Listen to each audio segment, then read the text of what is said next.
एक बार की बात है कि जादू की वादी परिस्तान में एक नन्ही सी परी रहती थी जिसका नाम आशा था। आशा कोई आम परी नहीं थी। वह राजा परिजात की सबसे छोटी बेटी थी। उसके छोटे छोटे पंखों में जुगनुओं जैसी रोशनी थी और जब वह हंसती तो फूल खिल जाते थे। परिस्तान की सभी परियां उससे प्यार करती थीं और जंगल के जानवर उसके गीतों पर नाचते थे। आशा का एक सपना था कि वह भी एक दिन ताज पहनकर अपने लोगों की सेवा करे। लेकिन इस सपने को पूरा होने के लिए उसे ताज ए नूर का वारिस बनना होता, जो कि सिर्फ उस परी को दिया जाता जो अकल, बहादुरी और मोहब्बत की परीक्षा पास करे। यह ताज सिर्फ एक बार हर 100 साल में नजर आता था और जो इसे खो दे वह हमेशा के लिए तखत से दूर हो जाता। एक सुबह महल में हंगामा मच गया। राजा परिजाद ने दरबार में सबको बुलाया और ऐलान किया कि ताज ए नूर गायब हो गया है। सभी परियां हैरान थीं। इतना कीमती और जादुई ताज आखिर कहाँ जा सकता था? दरबार के पहरेदारों ने पूरा महल छान मारा, लेकिन ताज का कोई निशान नहीं मिला। आशा भी बहुत परेशान थी। उसने दिल में तय किया कि वह खुद ताज को तलाश करेगी। सबने उसे समझाया, तुम बहुत छोटी हो, बाहर की दुनिया खतरनाक है, जादूगर, भूत और शैतानी मखलूक वहाँ घूमती हैं। लेकिन आशा की आंखों में जज्बा था। उसने कहा, अगर मैं सच्चाई, नरमी और हिम्मत से काम लूं, तो मुझे कुछ नहीं होगा।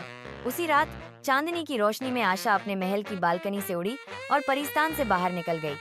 उसे मालूम था कि ताज की खुशबू सिर्फ एक सच्चे दिल को महसूस होती है। वह पहाड़ों से गुजरी, नदियों के ऊपर उड़ी और जंगलों में उतरी।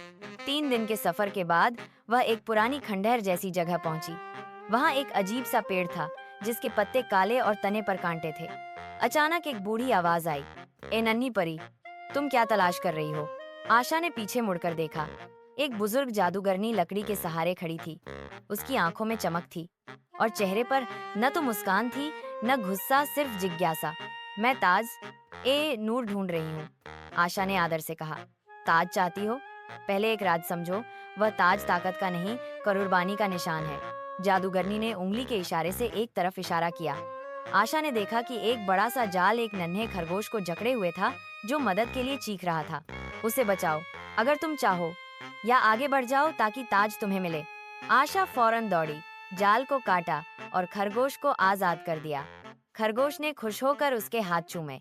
तुमने पहला इम्तिहान पास कर लिया, जादूगरनी ने कहा और उसकी आंखों में पहली बार नरमी आई। अगली सुबह आशा एक वीरान पहाड़ी गुफा में पहुंची।